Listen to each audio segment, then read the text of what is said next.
say this without hurting anybody's feelings, but it just does. I just don't give what y'all say that much merit. You know, it just doesn't. You know, I'm not going to put a Jim Mora on you and say the famous, you know, you think you know, but you just don't know and you never will. Although it's a great line. I'm not saying that. I'm just saying I'm not saying that. I'll say it at some point before I stop playing. I think he is too. I love me some number 18. Denver improved to a perfect 7-0 after beating the Packers 29-10. They now join the Patriots and Bengals as the only 7-0 teams left in the NFL, with 4 weeks to go until the highly anticipated game in Mile High. The Patriots are outscoring the Broncos by over 11 points a game, but the Broncos defense is giving up 3 fewer points per game, so we'll see what we'll give. Stephen A., who's the best team in the AFC right now, the Patriots or the Broncos? Well, before I answer that question, I'd like to say this about that video that we just showed for Peyton Manning. If you want to insult the media, I can't think of a classier way to do it. Okay. Well, he did it without doing it. Well, he did it without doing it. It was very, very classy. The only thing that I would like to add to him is that when he says you think you do know, but you don't know and you never will, that's absolutely true, but primarily because number one, you guys would never tell us. And number two, even if we did know, you wouldn't admit it. So I just want to point that out in terms of people that watch football and watch what they do and what have you. They go through extraordinary measures to make sure we don't know. Even when we do know, they don't admit it. So let's not leave that out. May I add this on what you just said? Yes. Sometimes they don't know. That's right. Sometimes they don't. Sometimes they don't. Sometimes they don't. Now to answer the question about the Patriots and the Broncos. Yes. It depends on when you're talking about. If you're talking about the Patriots in this season, then it's the Patriots. If you're talking about what we saw last night, then it's a different ball game. Because if Denver's offense can do half of what it did against Green Bay last night, against anybody else, they'll be better than anybody else because of the way that defense is playing. But the question is, can you do that? Can you do that just against anybody else? I don't know that you can. I don't know if Ronnie Hillman and C.J. Anderson can run the football the way that they did last night, continuously, week after week after week. I don't know if the deep pass connection between Peyton Manning and Demaryius Thomas is something that can continue. I do believe that pass rush will still be there. I do believe that secondary in Denver will still be there. I do believe that that defense will remain elite all season long. But the question is whether or not you're going to be better than the Patriots. Because you see, one of the things that's going unnoticed, the Patriots, numbers-wise anyway, doesn't have a defense that is as effective as Denver's. But the Patriots' defense is not shabby with Nikovich and those boys. They know what they're doing. They're their 9th-ranked defense in the entire NFL. They rank 7th against the pass. I think like 7th against the rush, rather, like 15th against the pass. They sort of get it done. They find a way to beat you. And what they also do is this. With New England's offense being as prolific as it is, it applies pressure to an opposing offense to be more efficient because you don't want to give Tom Brady and those boys the ball too often. So as a result, defenses try to get into a situation where they're doing things they're not accustomed to doing. Like we've talked and debated about how somehow, some way, these guys, the things that they do conventionally, they don't exercise against Bill Belichick.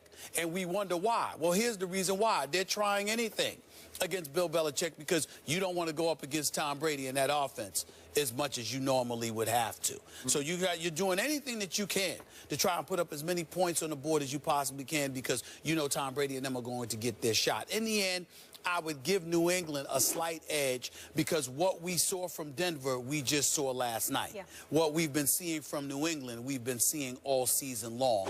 I would give them the edge over Denver right now. But that doesn't mean I'm going to give them that edge November 29th when they meet. So you ready to plunge on it? What you mean?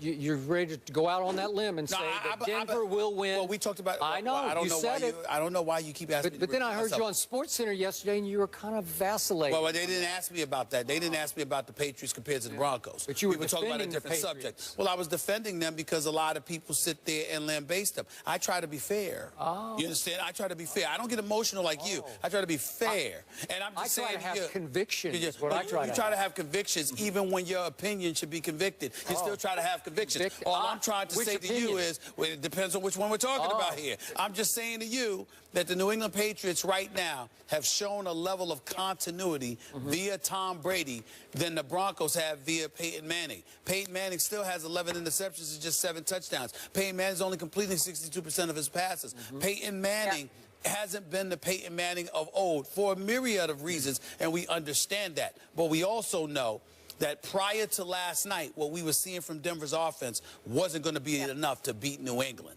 I just believe that there are games where you show up in a particular season. And I think when New England goes to Denver, more so than if New England had to go to Foxborough, I think New England would show up. Denver to Foxborough. I think Denver would show up for that game. Okay, allow me to put in perspective what is about to happen.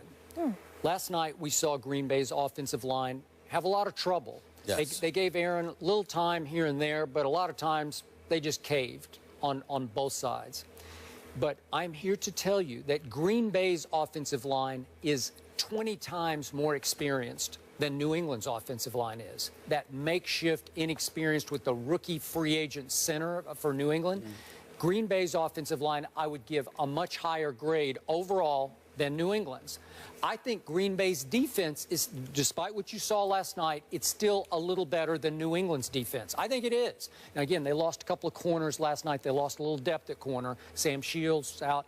So I get that. But my point is, just on paper, they came into the game allowing the fewest points in the NFL.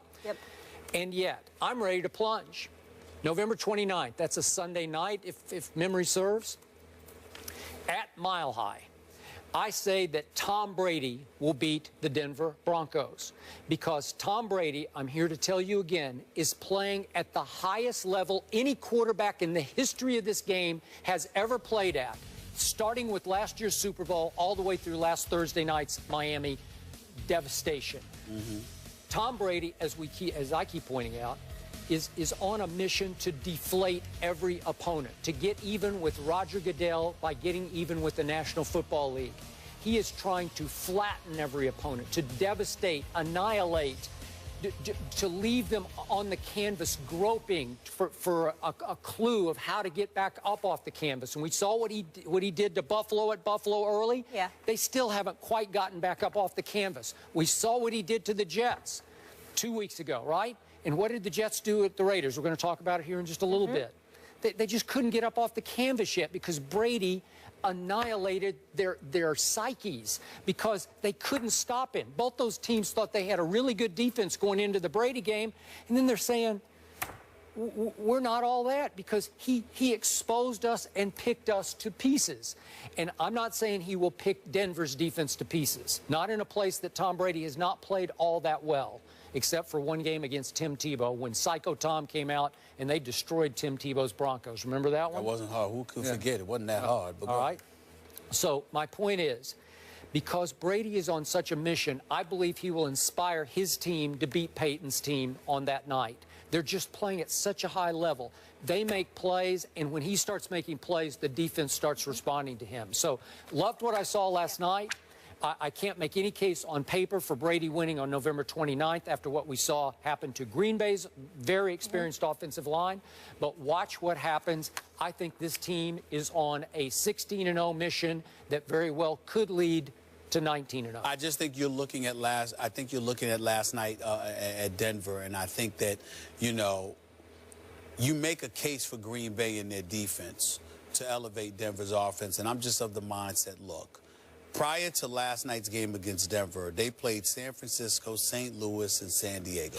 Now, we've seen some flashes from St. Louis because Gurley is the real deal. No question about it. And I'm a Tavon Austin fan. No question about it. So we look at it from that perspective, and we know what St. Louis's front seven is like. So it is what it is. But San Francisco, can it get any awful? I mean, listen, we don't even have time to get in the Kaepernick today. Good Lord of mercy, what's going on in San Francisco there. And, of course, the San Diego Chargers have been a huge disappointment.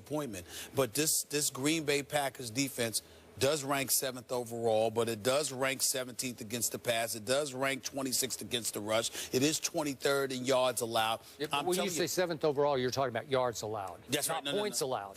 Well, it says points allowed, not yards allowed. Okay, after last night. But before last night, they went in number 1. But I'm just looking at them, and I'm just saying to myself, I just look at Green Bay, and I'm not sold. I am sold on Denver's defense. I am sold on what that defense can do. I'm just telling you. I look at their secondary right now. I mean, it's hard to get open against these dudes. It's going to be very, very interesting to see what happens, and it's going to tell me a lot about Denver and that defense because more so, it's not even about who wins or loses the game to me.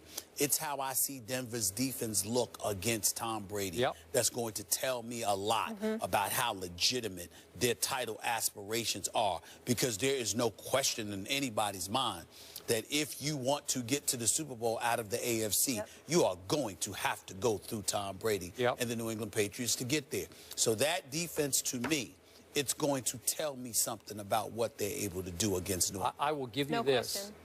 This Denver defense is way, way, way better than the one that faced Russell Wilson and got annihilated in the Super Bowl 2 Super Bowls. That's right. Right? That is correct. But if they can run the ball and Peyton plays like he did last night, they might have a shot at mile high. I'm just, again, I still think that. I still think Brady has true. the edge. But that defense needs to show up against Tom Brady. Brady's 11-5 in matchups against Peyton Manning. Moving on, though.